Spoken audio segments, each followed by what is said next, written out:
All right, everybody, welcome to the Phi Kappa Tau Family and Caretakers webinar. My name is Logan Lukacs. If you're here, it's likely because you got an email from myself and you are the point of contact for your undergraduate member of our fraternity, Phi Kappa Tau.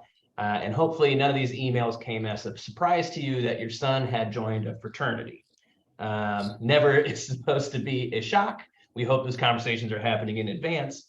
But just to kind of test out our Zoom functions real quick, you should be able to react with the kind of emojis next to the chat, just so we have an idea of who we're seeing in the meeting tonight. Can you just choose one of the emojis, raise your hand, one of the celebration ones, if you feel like you are very familiar with Phi Kappa Tau and the experience that your son's having right now. See a thumbs up, see a clap, see a thumbs up, thumbs up, thumbs up.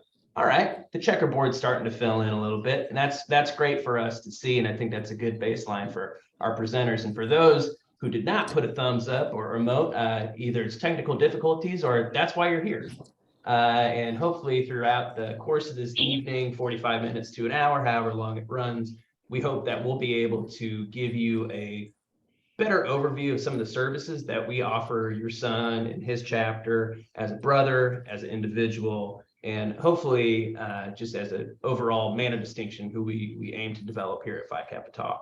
My name is Logan Lukacs. Like I said earlier, I'm the Director of Communications. I handle all the email marketing strategy for the organization. We'll go into more detail about the function of our executive office, which is based out of Oxford, Ohio. I currently work remote out of Chicago. And we also have a great list of volunteers and other staff members, all members of Phi Kappa Tau, who are here tonight to help go over some of the topics I had mentioned earlier.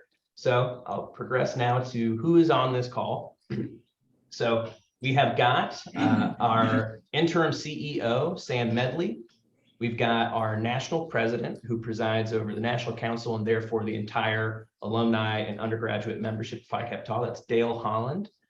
We've got one of our educational deans who volunteers to provide educational oversight and curriculum building. That's Tim Popma. We've got our national counselor, Alan Shaw, who I'll flip it to here shortly. In addition to other staff member, Drake Berlin, who's our director of chapter services. He oversees the team of individuals who are effectively account managers for your son's chapters. And then, of course, myself as the director of communications. Not only do I send out Zoom links, but I also manage our social media, email strategy, and some in-house graphic design as well. So without further ado, the man who called this meeting to order be our national counselor, Alan Shaw. I'll flip it to him, who will then introduce some of our other participants for the rest of this evening. So thank you, Logan, and thank you to all of the participants who are here tonight. We thank you for letting us have your son be part of our fraternity, and we hope that we help them move forward with student success. We know that graduation and moving forward to critical thinking is critically important as we move forward. We also know that the families, whether they are blood or chosen, are critically important for the success of our students. Since the COVID, we now know that students are talking to their parents. 86 to 90% of our students are talking to a family or caretaker 2 to 3 times a day with the advancement of text, Instagram, and whatnot. So we are very aware that you are helping your sons move forward, and we also want to make sure that they are successful. So we are starting this series of workshops or webinars that we will probably do 2 more in the spring. But today we're really focusing on what is Phi Tau so that you can have a better understanding of who we are. So when you're talking with your student, you will be able to do that. And then one of our foci for tonight, foci, will be looking at mental health as we look forward, especially as we're moving into the holiday season, finals, and the darkest day of the year. So we know that there's also been an uptick in concerns on college campuses as well. So we just want to make sure we're offering these resources. So tonight, as Logan talked about, our national president will start off. We'll switch over to our interim CEO. And then Drake will give some director of chapter services updates. Then we'll turn it over to Tim Potma, who works at Central Michigan University and works in the counseling area. Then we'll have question answers at the end, but by all means, please put questions or comments in the chat that we can respond to. And again, we thank you for being with us tonight. So with that, I'm honored to turn this over to our national president, Dale Holland. Dale, thanks for being here, and I turn it over to you. Hey, thanks, Dr. Shaw. Hey, thank you, everybody. First and foremost, thank you for your time this evening. Thank you for allowing us to be part of your son's life, and also to thank you for being a key stakeholder in the Phi Kappa Tau fraternity. Our goal is to provide a positive college experience and a fraternity experience to your sons. We take this challenge very seriously. Dr. Shaw is a professional up at Michigan State. He works in the student life office at Michigan State. We have members from around the country that actually work in a collegiate environment. So we're very, very excited about what we're offering here. But we want you to realize how important your role is as a key stakeholder in your son's fraternity experience. We do not take this charge lightly. We appreciate everything you're doing to help, but we want to make sure that you have complete buy-in to the organization. So there's, in the sense of transparency, we are here to give them the most positive fraternity experience and college experience that they have. Members that join fraternities in their collegiate days are more likely to be successful in their professional endeavors after graduation, and that's very evident in what we're trying to do here at Phi Kappa Tau. For myself, my name is Dale Holland. I'm honored to be the 50th National President of the Phi Kappa Tau fraternity. We are celebrating our 117th anniversary as a fraternity, fraternal organization. I am a 1987 initiate from the Beta Mu chapter, and that's at Kent State University in Northeastern Ohio, at Kent State in Ohio. Born and raised in Northeastern Ohio. I spent 25 years in the United States Air Force. I retired as an Air Force colonel, and I am very, very proud to tell you that my experiences in the fraternity at Phi Kappa Tau have helped me become a more successful leader and professional in my adult relationship, and I'm very honored to have been elected 2 years ago as a national president. We are here to make sure that you realize that you have say, and we are here to help you, support you during this challenge and of your sons joining a fraternity. I hope a lot of you have been in a college fraternity or sorority during your upbringing. I will give you my personal cell phone if you have any challenges. I know Logan and these guys have a fit when I do this, but my personal cell number, call me day or night, is 301-509-6115. I will put it in the chat for everyone. Again, 301-509-6115. If I can never be of assistance to you or your son as they continue on their Phi Kappa Tau fraternity experience, please reach out to me. Thank you, Logan, for putting that up there. And now I'm honored to introduce to you Brother Sam Medley, who is our interim CEO. He is from our Transylvania chapter in Kentucky, and he's currently active in our chapter out in Boulder, Colorado. Brother Medley, take it away and welcome these fine individuals and enjoy your performance and your presentation tonight. I believe you'll walk away with a better feeling about what Phi Kappa Tau is, and welcome to the Phi Kappa Tau family. Go ahead, Sam. Thank you. Thank you, Brother Holland. You look good tonight, as always. I'm so glad that all of these parents and caretakers have chosen to be on this call tonight to get a sense of what we do as a fraternity, sort of what the structure is, who the individuals are, and most importantly, the fact that there are not only great staff members in our executive offices in Oxford, Ohio, but also we could not be successful without the great volunteers that we have, some of whom are going to be speaking to you and presenting tonight. Brother Holland, who is our national president, asked me in August to serve as an interim CEO while our organization, which like many Greek organizations is emerging from the effects of COVID on our operation, our organization, and our membership, asked me to serve in an interim role as the chief executive officer while a search committee searched to find a permanent CEO for our Phi Kappa Tau fraternity. And whenever that person is named and hired, I look forward to sharing with him or her the information that I've learned in a professional and organized and structured format so that he or she can take our organization to the next level in the next few years. I was asked to talk about a few things tonight. First is my professional background and my personal background with Phi Kappa Tau. So I'm actually a business person. I don't work in the nonprofit world and never have. I do not work in a professional capacity for a Greek organization, and I have not. But I have spent 20 years, more than 20 years at this point, operating a family business in the food and beverage industry. I own a portfolio of bourbon whiskeys. I'm from Kentucky, that my family has been in the business for several generations, and we sell those in 43 states, I think, right now.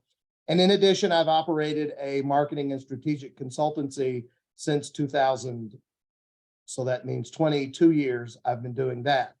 And so when Brother Holland asked me to step in as an interim CEO, he did not ask me to do that because of my work in nonprofits or because of my work in Greek organizations. He asked me to do that so that we could put a business imprimatur, a professional imprimatur on the communications that we have to and from our National Council of Volunteer Advisors, to and from our staff, and to and from our most important asset, which is our undergraduate members. We have about 3,600 or 3,800 undergraduate members right now. I was also asked to talk a little bit about my fraternity experience. Why did I join Phi Kappa Tau? I have an interesting fraternity experience because I joined in 1993 a chapter at a small liberal arts college in Lexington, Kentucky called Transylvania University. The university itself has about 1,000 students. At the time, about 80% were Greek, and you joined that fraternity or sorority, and that was what your membership was forever. And I go back to Lexington as a 47-year-old, and you're still in what fraternity you were in then. And then about 10 years ago, I was asked to be a Board of Governors member and alumni advisor to the chapter at the University of Colorado at Boulder. That is a diametrically opposed experience to my experience at Transylvania, where there were 1,000 students, fewer than 1,000 students, and maybe 75 in our fraternity chapter. University of Colorado at Boulder is an enormous state school with 20-some fraternities, and they have 100 or so members each if they're successful. And the parties will have 1,000 students at them, as opposed to the entire undergraduate population of the college that I went to. So after 10 years of advising that chapter, the Psi chapter of Phi Kappa Tau at University of Colorado at Boulder, which was struggling at the time that I got on board, they had 12 members. Now they have a membership cap of 170 that they reach every period of recruitment. Brother Holland and the National Council asked me to step in and serve as the interim CEO of Phi Kappa Tau. I've been doing that for about 4 months, and I have learned an incredible amount of information. Most important information is that our organization thrives because of the work of our outstanding staff members in Oxford, Ohio, who are executive office staff. You're going to hear from a couple of those guys tonight. And also because of the yeoman's work that so many of our alumni volunteers do to assist with the guidance for our organization and our undergraduate chapters. Our undergraduate members are our biggest asset, and we function as an organization to serve and provide the best undergraduate fraternity experience that we can to these young men. The motto is we develop men of character into men of distinction. And so my goal is that we can operate an organization that has protocols and procedures that are designed to recruit men of character, help them learn how to achieve in whatever their goal is, and become a man of distinction. So that's my goal. I do this because of the the undergraduates. They're what make our organization work. And you, as their family members and caretakers, are, as you know, critical to their success, not only as college students and ultimately professionals, but also as fraternity men, citizens, etc. So can't thank you enough as family and caretakers of our undergraduate men for the things that you do. So I think now I want to hand it to Drake Berlin, who is our Director of Chapter Services at our executive offices in Oxford, Ohio. So Drake, you're up. Thank you all. Thanks, Sam. And thank you all for attending this evening session. And another thank you for just being parents and believing in really the spirit and vision of fraternity. Clearly you show some support for your son by, I think, being here, or just curious to learn more about their journey throughout their fraternal experience. So thank you for that. And thank you for entrusting Phi Kappa Tau to provide a great experience for them. So as Sam mentioned, I am Drake Berlin. I'm the Director of Chapter Services for the fraternity. And in my role, I wear many hats. The biggest hats I wear, so to speak, are conduct. So I deal with our conduct cases that come across our desk from a national organization's perspective. Additionally, some educational items. We are a volunteer-driven organization, so our volunteers kind of drive the car, but I'm kind of the guy that gives them puts the gas in the car, or kind of gives them the directions when they need it, so to speak. So those are kind of my two biggest roles. And additionally, I support any chapter services-led initiatives, which is ran by what's called chapter success managers. And you can look towards them as essentially account managers for roughly our 80 chapters across the country at 80 different college campuses.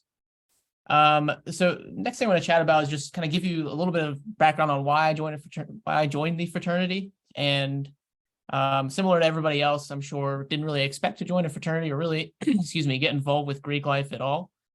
I think ultimately what stuck out to me was the people, and I just joined the people, and they just happened to be a part of a fraternity. And later on, I discovered the values of the fraternity and really the opportunity that was just being a part of a fraternity that it had. And that really piqued my interest and got me interested in really sticking around. So ultimately, the reason I joined was the people, but it really opened up a whole world of things that I just didn't even know existed until I stepped in the door. Additionally, one thing that I think is interesting to touch on is a Gallup study that was done in 2021, which essentially says that fraternity and sorority members that are in Greek life are tied to a better, kind of stronger college experience, as well as given kind of some career development skills and really just have a better post-grad well-being. And I'll link that in the chat after I'm finished speaking here. But really that survey just shows, or study showed, that people that are in Greek life are kind of better off and with their 4-year experience and afterwards. So if there's anything that fraternity does right, I would say it certainly is developing people just as individuals and human beings, but also getting them ready for those next steps after college. So the next thing I'm going to chat about is really kind of what Phi Kappa Tau has to offer specifically to our students and what we do to really offer those services. So we have a variety of things that we offer. The biggest thing is, I think, the experience is obviously the biggest thing. So the things that they get while they're on their college campuses is a huge thing. So the experience within the social and philanthropic organization, as well as the experiences outside of that. So we offer scholarships to undergraduates and graduate students. We also offer scholarships to former staffers, but primarily the biggest focus is the scholarships that we offer to our undergraduates and grad students, which could be your children.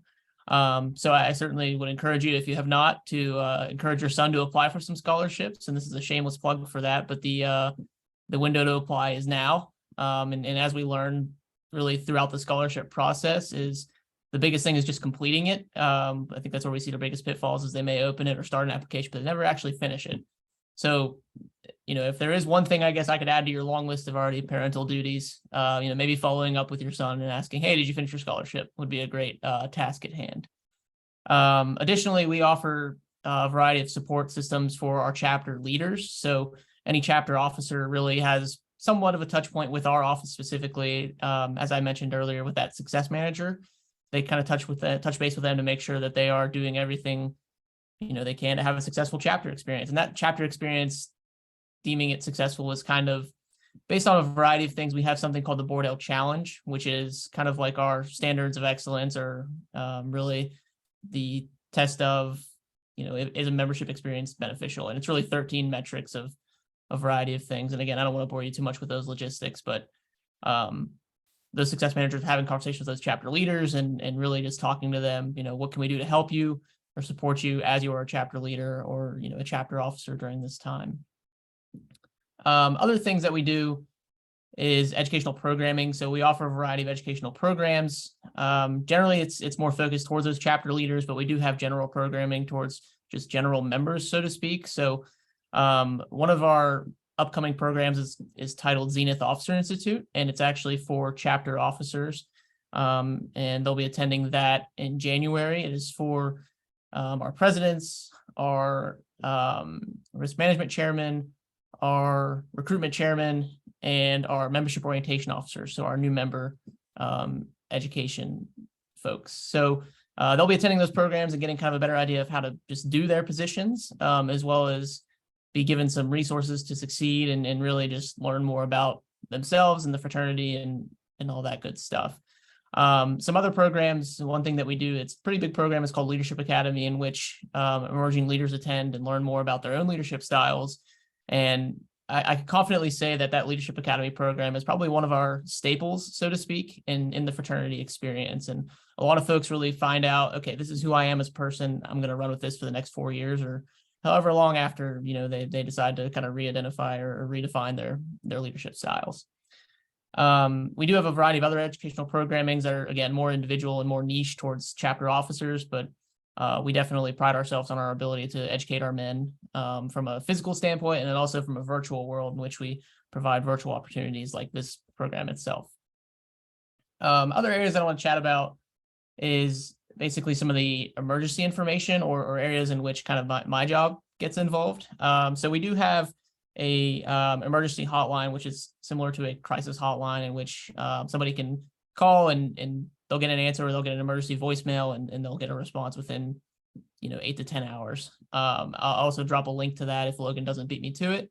But essentially, I'm available. I would like to argue I'm available when I'm not sleeping. So I'm pretty much available all day, except for the time when I'm sleeping. So there's probably an 8 to 10 hour window in which I'm not available, but I can be reached via email to have a conversation with. If there's a concern submitted, I'm the one that follows up on it.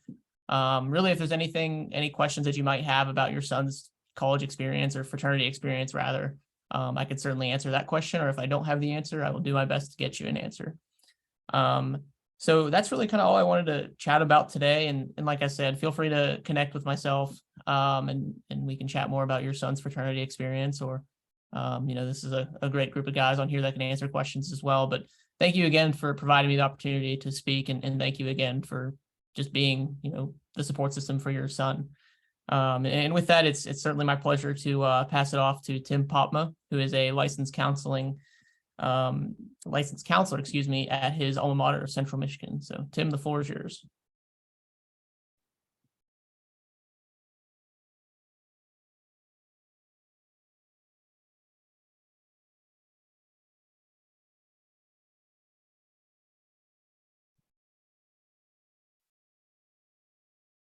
All right, I think I'm unmuted and should be good to go. Okay, perfect. So as everyone before me has said, I just want to thank you all for attending. It really does mean a lot to me for your student that you are here to support them. I do work at the university level and do talk to parents, and I'm always very happy when they're partnering with us to help support in different ways. So a little bit about me. I did graduate minor grad from Central Michigan University, which is also where I currently work. That's also where I joined Phi Tau in 2005. I do have a Bachelor of Arts in Organizational Communication. Went on to get a Master's of Arts in Student Affairs, working as a residence hall director during that time, and then also earned a Master's of Arts in Clinical Mental Health Counseling a few years ago from CMU as well. I've been working the last 3 years in a counseling role. So my title is actually a care advocate at Central Michigan University. I do a lot to work with our kind of care network. So as parents, other students, faculty, staff, really anybody kind of has something where they might be worried about a student, we try and collect that and reach out and provide them resources. And I get to be a big part of that. So that's why I'm here today talking about mental health and really how we can partner with you or how you can partner with us to help support your student through not just their fraternity experience, but through their collegiate experience overall. So what about for me and why, what got me into fraternity life? For me, it's a family thing. I came to college with my older brother here. He was already in Phi Tau, and he told me, you will not join first semester because you're not joining just because I'm in it. You need to figure out if it's something for you. So while the appeal and the only one I really checked out was Phi Tau, what really brought me in was learning the values and realizing that that was an organization I wanted to be a part of and I wanted to be involved in. So definitely stayed throughout my undergrad and continue to stay involved because I have friends. I made friends. Everyone in my wedding party were fraternity brothers. So definitely some lifelong friends there. As I've continued to be involved, I have friends that I didn't go in undergrad with, but that are kind of spread throughout all over the nation. As we talked about kind of developing men of character into men of distinction, that was also a big thing for me, really in helping me become the man that I am today and learning some key life skills, but also key character development. Leadership skills and experience as well. I used more from what I learned being a fraternity president, I think, than I learned from probably any other involvement I had as an undergrad, and still take a lot of those skills with me from organization development. So just the opportunities that our men are able to get from us is huge. As I said, network across the country. So as an educational dean, I'm working with a group of volunteers just from all over the place, and getting to know them has just been great. And then I also stay involved because it is a values-based organization, because we do try and live by those values and try and be better men because of it. And I continue because I would like to help build bridges for those that come after and help again make this next generation of men find themselves and be better, to work to help develop skills and experiences through educational programs. Also for myself in building my own experiences, look at mentoring other young men and also having mentors. Many of my mentors are within the organization as well. I have a nationwide brotherhood and network. And then again, the values-based aspect of things. So to me, that's all the value of what the fraternity brings and the worth beyond just the undergraduate experience. I think a lot of people will say, oh, what fraternity were you in? And for those of us here, it's which fraternity are we in? Because we are lifelong members that want to be engaged. And hopefully your sons find that as well and find these things to believe in and to work for and try and make the world better themselves. Again, appreciate very much that you all are here. We recognize the value of family, not just to the fraternity, but to kind of the university setting at all. As Alan talked about, a very high number of students are constantly talking to parents and working through that. And the more you all know and can support, the better we're able to help the student overall. So you hopefully are partners. We hope that you can become knowledgeable as you are here to try and learn things about your son's experience and learn how to be able to help them through their college experience and beyond. Encourage you to ask questions, to reach out to both the college and the fraternity. Have Drake and Dale both shared their information, and Dale's agreed to give his cell phone number. Happy to help you learn anything and help assist in any way that we can. And please share concerns. They're probably sharing things with you that they're not sharing with anybody else, and helping us be able to piece things together becomes essential information sometimes. You are their family, so take an interest in their experience, ask them questions, follow up to what is going on. That's all very important. Check in, be involved in what they have going on, and know that you can also be involved with the organization. So I know a lot of groups host family barbecues at the end of the year. Try and attend those, come visit the house, come visit the college campus, check things out. I know a big thing for me was we used to travel down to Grand Rapids and go to a hockey game, and my mom would cook some soup and invite a handful of guys over that were going to that, and just kind of get to know them and get to experience a little bit of what we were going through and seeing that for herself. And it was a lot of fun, and a lot of the brothers I know during that time, that's still a prominent memory for them. So find out how you can get involved, ask, come visit, come be involved, host things. Again, anything you can do to be involved in the experience and to know what's going on can help you not just help your son, but maybe help you help their brothers and others there as well. As we know, and this gets thrown out around a lot, especially coming out of the COVID timeframe, mental health is a big focus right now. Students we know are struggling through a wide variety of things. You, perhaps more than any generation of parents before you, have watched them at home move through school, and now they're more away. And so we know anxiety, we know stress, we know a lot of these things are big. I just want to give you some basic information on some of the things. So as I talk about mental health, looking at including emotional, psychological, and social well-being, it impacts how we think, feel, and act. And so it also helps determine how we handle stress, how we relate to others, and how we make healthy choices. So it impacts kind of all parts of our lives. I do want to note that although you may hear poor mental health, you may hear mental illness kind of used interchangeably, they are very different things. So someone can experience poor mental health while not actually having any diagnosis or having a mental illness. Same people can have and be working through mental illness, but still have periods or semesters where they're operating in a really good sense of well-being. So if someone's saying they're struggling with their mental health, that doesn't mean they're crazy. That doesn't mean they're sick. That doesn't mean a whole lot of things. And I'll tell you from here, students understand this, and we'll talk about their mental health being good or poor, or things impacting their mental health. And so if you're hearing that, that's not necessarily meaning that they're depressed or think they're depressed. It just might mean that they're struggling in that moment with some things and have a lot of things going on. It's become kind of a catch-all word for a lot of things. Just want to make sure it's not associated necessarily to diagnosis or mental illness as well. So a couple of reasons why this is important, particularly within the fraternity world and particularly with young men. Here's some statistics here. So, you know, that 6 million men in the US suffer from depression, and this comes from 2021 and some stats down there and the source down there. So about 20% of male college students stated that there is no one in their lives they feel comfortable confiding to when stressed or anxious. Hopefully you all being here are someone that your son feels compelled to or feels comfortable confiding in, but that doesn't mean they're telling you everything, but they might be telling you more than they're telling other people. So again, that reaching out for help and trying to help them, encourage them to find someone to talk to becomes important as they are kind of keeping it in. Compared to women, we know that men are 2 or 3 times more likely to misuse alcohol or drugs.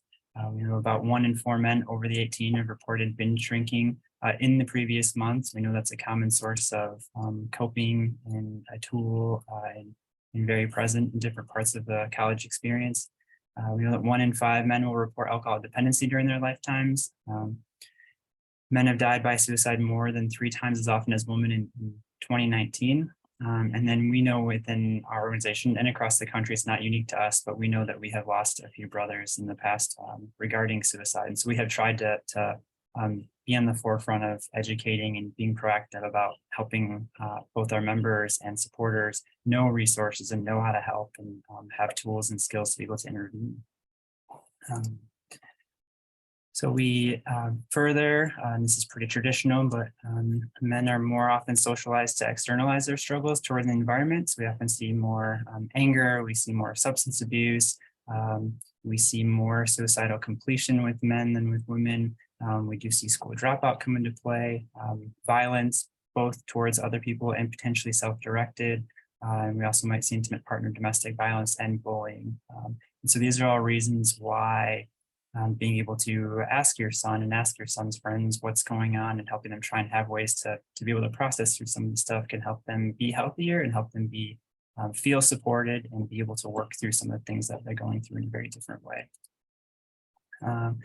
So a lot of things to watch out for. I have a list here and I have a reminder too that it's not to me as important that you have all this memorized that you know, or that you're able to associate this behavior with maybe that struggle, but just knowing more so that if something feels off as you're talking to your son, then trust that and use that to try and get them some help, right? And so here are some suggestions of some things to watch out for. But again, knowing that if there's big changes and you're kind of unsure or worried, we'll go through at the end kind of some ways that you can reach out to try and find them some assistance. Stress is a big one. We're moving into finals week at university here. And so this past week has just been papers and students trying to just kind of push through to the end. We're in week 16 of what's felt like a very long semester. And so that exhaustion, that burnout, that I have no time for anything, changing kind of some common behaviors might be alarming, but looking at the environmental factors of the year, okay, it's finals week. Well, what's some little things I can do to help you move through that, right? So stress in the immediate might not be a big red flag, but if that's continuous and continuous and continuous, then how are they managing that stress and trying to help them figure that out becomes important. Seen a big rise in anxiety. So looking at that kind of constantly nervous, that on edge, kind of that lack of focus, like even panic attacks or anxiety attacks. I can't catch my breath, I can't breathe, I'm worried, I'm anxious, all those things coming up. So if your son or student is talking about that, then I'm trying to get them to be able to work through that and talk through that with someone becomes important. See depression kind of kicking in a lot too. In this next category of behaviors, it really depends on the person. So in general, we're looking at change. So a change in sleep, if they're sleeping too much or too little, a change in eating or appetite, so maybe eating too much or too little, looking at especially the low energy, low motivation, a lack of interest, things that used to interest them. If you start seeing this come on, then definitely trying to get ahead of that so they can work on getting some assistance through that. Substance use abuse also. They may be around it, they may be using it, they may tell you, they may not. Where I think it becomes alarming for me is looking at if they're using it to coping. So right, that stress of had a stressful day, I need a drink, like in that kind of constant atmosphere there. Looking at if it's interfering with responsibilities, so they're missing class, they're missing work because they're hungover or because they're deciding to go out drinking instead, or if it's impacting relationships. So they're having negative friendships, they're having negative impact on family members because they're spending more time with the substance than otherwise. And those are all some signs to reach out and try and get your students some help too. Moving through some of the more significant ones as well, self-harm. And this can be a wide variety of things. So we often see it as cutting, burning, cutting or scratching. We also might see burning. I think with men a lot, we see punching walls, banging head on walls. I've seen a lot of that. We also see substance misuse. Sometimes these things are obvious. Like I think people can associate pretty easily that cutting is self-harm. Sometimes these are more acceptable. So sometimes, again, misusing alcohol may be a form of self-harm for somebody, but may feel more acceptable to kind of everyone around them if everyone else is doing it. So just kind of some things to, again, watch out for, pay attention for. And definitely in this realm, things we want to try and get someone help pretty quickly, as these can lead to more serious things. So suicidal ideation, intent, or attempts is kind of that last category. And many universities you'll find move on any form of comment, joke, or otherwise about this. So, and I'm sure that's pretty used to through K through 12 as well. But someone, oh, kill me now, right? I just failed this exam. We're probably going to pull that person and talk to them and make sure there's nothing of substance there. We'd rather kind of maybe react a little bit more strongly than have somebody feel like they're really struggling and then something happen. I would encourage you to do the same. So don't let a comment pass. As you might counter some of those, they'll start changing their language or they'll be ahead of it. No, I don't really mean that, but we want to make sure we check in on that every time. Universities will expect to do the same. We also want to watch out for some hazing behaviors too, right? So if they're becoming a lot more secretive to what's happening in the organization, if they're becoming more withdrawn, if they're exhausted beyond what you feel like they probably should be, those are some potential red flags. And there's a bunch more to that. So again, the categorization of some of these concerns isn't nearly as important as just kind of identifying when things don't quite feel right. So this is more of the compilation of all of those maybe symptoms or things you might experience that you're worried about. They may fit multiple of those categories from before, and some of them might be different. But if you're seeing any of these things, again, looking at asking your son about them. If your son's talking about their friends experiencing some of these things, asking further questions. And again, if you're the one that they go to, then you being able to help them reach out to other people might help too. We often see sometimes that some students end up being, some students rely on their fellow students for a lot of support. So your student may not be experiencing these things, but may have a brother or a friend that has all these things, and the only one they talk to is your student. That can be a heavy burden for them and can start to impact their wellness as well. So just again, you as a support or anything you can do to help your student or your student's friends get to help, always recommended. And again, you know your student better than we do, sometimes better than themselves. So if you are concerned, please reach out, please encourage him to seek resources. We would never want anyone to feel like, oh, I knew something, but I didn't do anything. So again, it's your son, you know him. If you feel like you need something, then work to try and make that happen. So what can you do? First, I have just being knowledgeable of campus resources. So again, I work in Central Michigan Universities.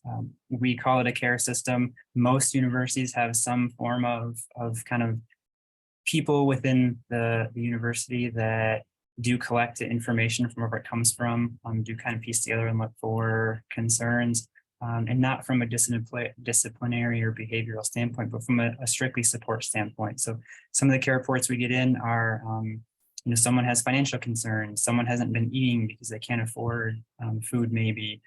We do see signs of depression, signs of anxiety. We get professors that submit things for the student hasn't attended class in 2 weeks. And, part of my role in that is to just call the student, email the student, and say, hey, we got a report, what's going on? So don't just know how to do a report necessarily, but you can always call someone from that system. Again, if you attended university's parent orientation, you've probably heard about this in some way, shape, or form. Refamiliarize yourself with that, understand that, not just for your own son's sake, but for the fraternity as a whole, become an important link to that. If you can't find anything on that, another pretty easy place to contact would be the university's counseling center.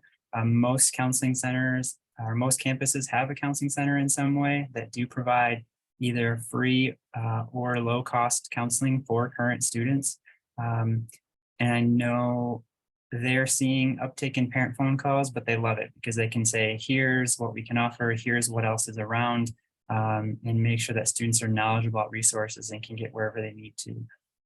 They can also help understand what else might exist in town. One of the neat things that's kind of occurred since COVID as well, I think, is the increase in telehealth counseling options available. So if you check with your insurance providers, if you have that, they can often help you pinpoint counselors that they can maintain the same counselor even while they're at school. And that continuity of care can sometimes go a long way. But counseling center or the care system can help navigate some of those things and won't be available in town as well. I also encourage you to understand the fraternity system at the university.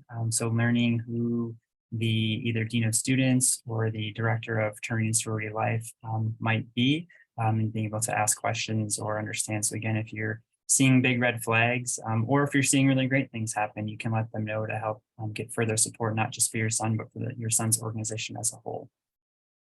Would also encourage you to be proactive and not just reactive. So you don't need to necessarily wait for anyone to be struggling.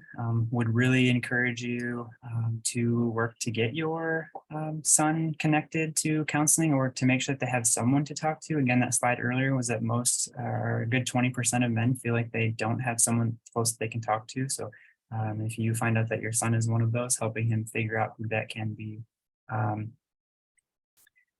To actually and actively encourage and discuss your son's physical or mental health. Again, big changes in eating, sleeping, working out or not, all have big impacts on wellness overall. And so asking those questions and kind of checking in on habits and finding a good balance of doing so in not like a invasive way, but in a good, kind of checking in occasionally and even asking them how often feels good for you.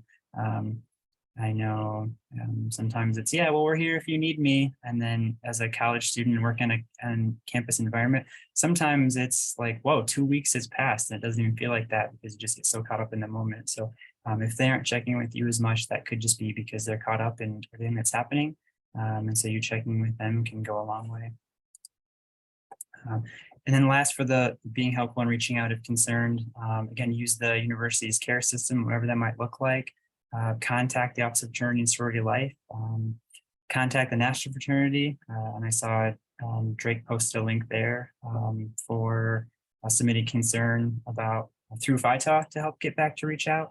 And in real big emergencies, so if you're worried about especially the suicide ideation or attempts or self-harm situations, can call university or city police or 911 to get someone over to check them out.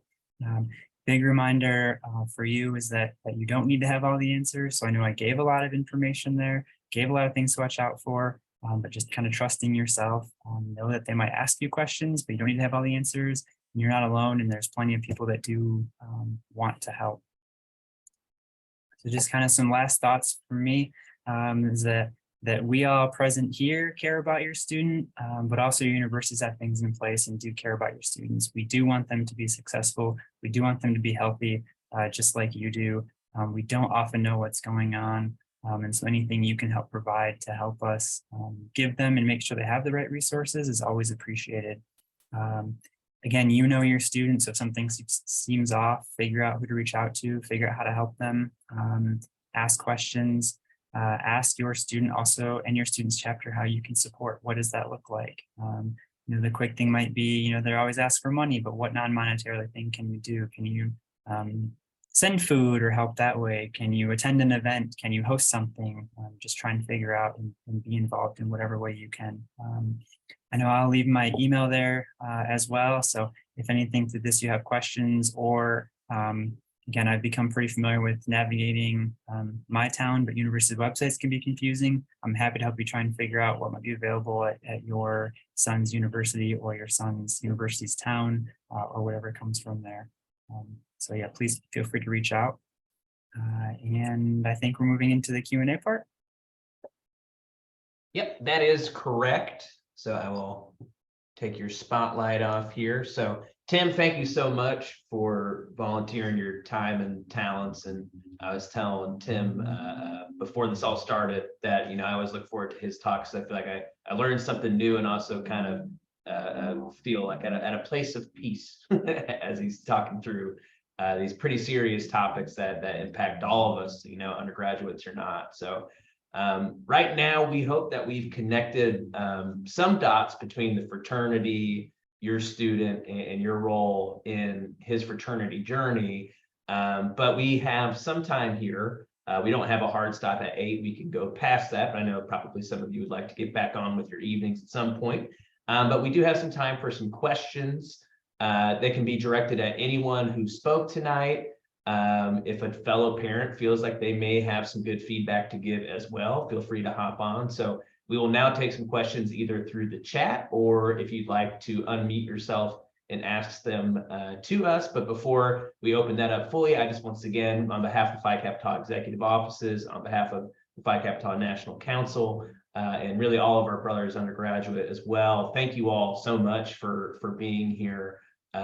We obviously would not have members if we didn't have parents and caretakers who do such a good job raising the men of distinction that we are lucky to call our brothers. So I hope that this has been illuminating for you.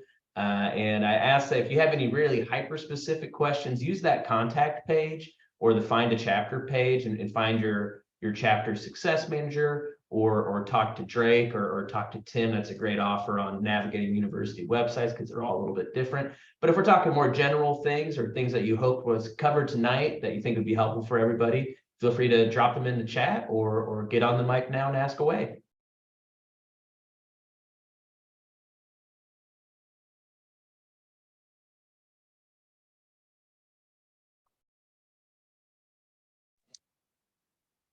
Can you talk a little bit more about the Leadership Academy and how that works and where the boys might find more information on that? Yeah, I'd be happy to field that question.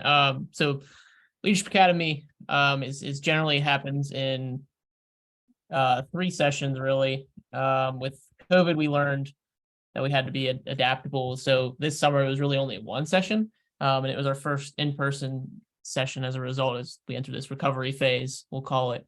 So it was 1 session this summer in Oxford, Ohio, and it was well attended and well received. Additionally, how they can learn more about it, I would honestly encourage them to reach out to a chapter success manager, but there's also a portion on our website about our national programs that discusses more and really just gives a nice little description about Leadership Academy. This summer, we're still kind of examining, or summer of 2023, I should say, we're still examining some potential sites.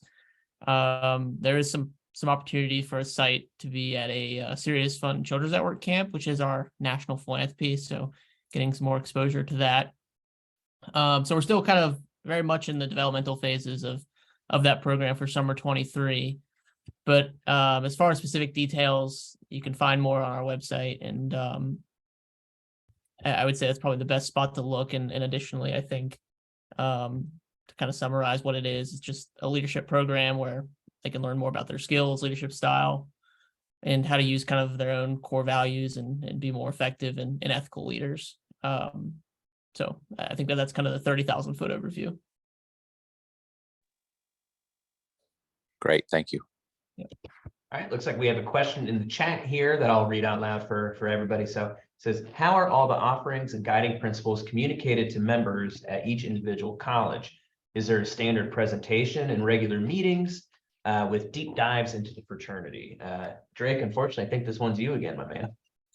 Absolutely. So we have what's called the Market Distinction Program, which is the new member education program. So every new member within Phi Kappa Tau goes through this new member education programming, in which it's kind of like an onboarding to their Phi Kappa Tau fraternity experience. So they'll learn the histories, they'll learn the values, the guiding principles that you alluded to, and those are communicated. And I will say, Phi Kappa Tau is deeply against hazing and any forms of hazing. And when you hear new member education or new member programming, that word hazing gets thrown in there. And we are severely against hazing and have a strict no tolerance policy as it relates to hazing. So essentially it's an onboarding program, and we're actually in the process as well of developing some of more modernized new member education systems. So that'll be rolled out in the near future. All right. It looks like we have another question here. How often do you reach out to chapters directly? My son is at NC State and they're trying to secure official campus housing for the chapter. It didn't seem much like they had guidance or support. And as parents, we offered our advice to help them. Number one, we're proud to have a brother from our NC State chapter at our executive offices in an expansion consultant role as a recruiter. So that's great that they keep growing. Drake, I'll take this off your plate so you can get a break here. But so our success managers reach out to the chapter point of contacts, which is typically the chapter president on a monthly basis. And I can say there's quite a bit of text communication happening beyond that, as well as communication to their chapter's board of governors. So sometimes we do separate housing issues from chapter operations. So dues that we may assign to a chapter for their semester fees does not always reflect what they may be paying locally for fees for something like housing. If you really dive deep into our bill, we have some housing funds that we collect nationally that our national leadership can distribute, but that's not always, it's very case-to-case basis with that, I would say. But I will say, if you are interested in chapter housing or what is called a capital campaign for chapter housing, where, and I know Chi chapter at NC State is quite an old chapter with a rich alumni base. There have been a lot of successful cases, and I'll link a feature article we had about housing projects just recently. We've had successful housing projects at our Kappa chapter at Kentucky, as well as even that they range from building an entire new house, or they range from renovations on an existing property. And as you all, likely several homeowners in this chat right now, it's not inexpensive, and it's a lot to ask of the men to kind of figure out on their own. So I'm happy to see that parents are stepping up there. But we can definitely assist in facilitating some communication with key alumni that might make that process a little more simple, because they really should be the ones that are building what's called a housing corporation and driving this project forward. So that's a combination of local efforts paired with national support. I hope that kind of nailed it. Dale, anything to add to that on housing at all? Yep, thanks, Logan. Yep, first and foremost, appreciate the question. Phi Kappa Tau fraternity is not in the housing business, point blank. Each housing corporation is licensed under its own license in each individual state that they operate. We have to separate the two because we have an operational objective of supporting the fraternity and your son's college fraternal experience. We try to separate the two.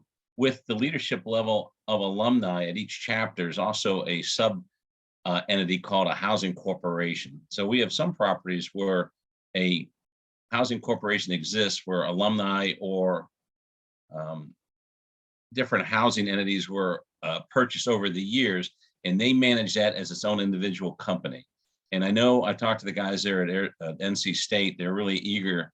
That's a fantastic chapter. They really want to get into their own housing structure, but they need to work with their alumni, their board of governors, which is their board of governors chairman, and that's alumni group that supports the chapter. And they need to work with their local housing corporation. Now, the success manager will work with them.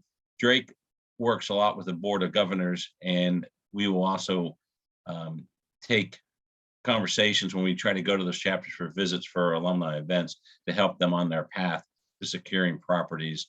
But that is not in the core business model for the Phi Kappa Tau fraternity. Hope that helps. Thank you, Dale, for that. I appreciate that. And like I said, use that contact information on there if you want to dive into that conversation. But I know that comes up frequently, and it usually becomes a bigger conversation. So thank you for bringing that into the chat. I just saw a question about the scholarship information. I put a link in there that has a bit more information on the scholarship application itself. For your student, we have scholarships that range from $1,000 to $4,500 as currently distributed. I think Drake alluded to the point that a lot of times we get people starting the application, but they do not finish the application. It's a great opportunity for you to sit down with your student. We'd also add that maybe read over their personal essay a little bit to make sure it's up to quality. It'll really put them quite far ahead in the selection process, and just great funds that can go to their school. It can even go to students, if you have an older student who's also a fraternity man who's looking at grad school, can also go to grad school. So, and Dale. We're attacking that, Logan. Thank you. Thank you. It's a great question. Phi Kappa Tau Foundation is a support arm of the Phi Kappa Tau fraternity. Currently, we have over $12 million, depending on the economy and the stock market, but for funds available. Now, obviously, that's not available every year for scholarships, but there is a subset that we highly encourage your son to follow the timeline and apply for these scholarships. There are some chapters that have individual scholarships for that specific chapter, and there's also national scholarships available. But I will tell you, we hand out around $70,000 to $75,000 a year in scholarships from the Phi Kappa Tau Foundation, and we encourage all your sons to apply. They're not all merit-based. There's a lot of money out there to help your sons continue on their college experience. So I encourage you, like Logan said, to read the website and follow the deadlines. There's nothing worse than somebody said, yeah, I missed the deadline by 2 weeks. I really wanted to apply. But we have to maintain standards and have deadlines for fraternity scholarships. Go ahead. I'll put in the chat. Can you give us the website again? Yeah, I put that in there. So it is right above the chat from 802. I have some more information dropped on the scholarship application right there. And then there was another question here I'll just vocalize as well. It says, are scholarships only awarded to officers? No, scholarships are awarded to all members in good standing within the fraternity. So a lot of great opportunity, because a lot of men who are probably eligible for scholarships are probably very busy either with student government, athletics, that they may not have time to hold an officer position, but they can still be eligible for a scholarship. And Logan, can I add, one Yeah. of the things that we're thinking that we will be doing in late January, early February, we'll be hosting another family caretaker session with the focus on funds for academic year 23-24, looking at Phi Tau and other scholarships, as well as looking at the FAFSA and other materials, looking for funding for the next academic year. So we should be advertising that after the holiday season, but we will have something out early January. If we'll do it in late January, early February. There was a good question earlier on the chat that I'll paraphrase here briefly, but it was in regards to your presentation, Tim. You mentioned that, Mr. Popman mentioned that there are some watchouts, like 1 in 4 men are involved in binge drinking, 1 in 5 become alcohol dependent potentially. What communication does Phi Kappa Tau present to chapters regarding sponsoring and holding these parties off campus for members and non-members? So that's Might be a Drake one.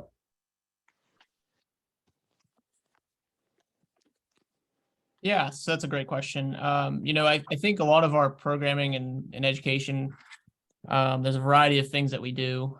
One, we have a requirement for chapters to host 2 risk management workshops per semester, and it's kind of dependent on really what's going on that semester. But usually it's a fire safety presentation.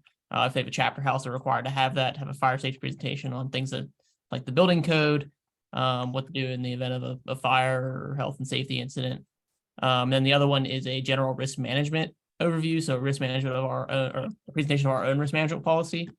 And then in the spring, generally there is a presentation on alcohol and other drugs. So anything that, could be deemed illegal or dangerous to one's body is covered. And then there's also a sexual assault presentation that happens as well. And then all of our new members are required to take a program through PLAD. It is called the Tightrope Program, which covers things like alcohol awareness, sexual assault, and other factors. We're also partnering, and we have partnered really, with a company called Dyad Strategies, in which they've done a brotherhood assessment, and we've collected a lot of data on kind of really to understand our members. So some of that is demographic data, some of it is really binge drinking, some of it is any really kind of, let's say, flight risk type information. So that is something that we are collecting information on to learn more about our members and learn more about who's really in our organization more. But as far as that risk management education, that does come when they are new members, and then it is continued upon each semester, really. We also do focus on our educational programs that we offer nationally, like Leadership Academy and some of the other ones being alcohol-free, to focus on the educational aspect of those, not to collect brothers from around the country to let them just have a party. So we do kind of try and model that to look at again, from the values-based perspective of our organization, following through on that too. All right, I believe we've hit all the questions in the chat. Any other questions from our participants?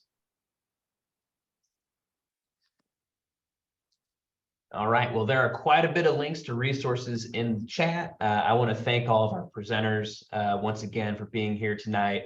I hope we have a rather diverse array of chapters and universities represented here on this call.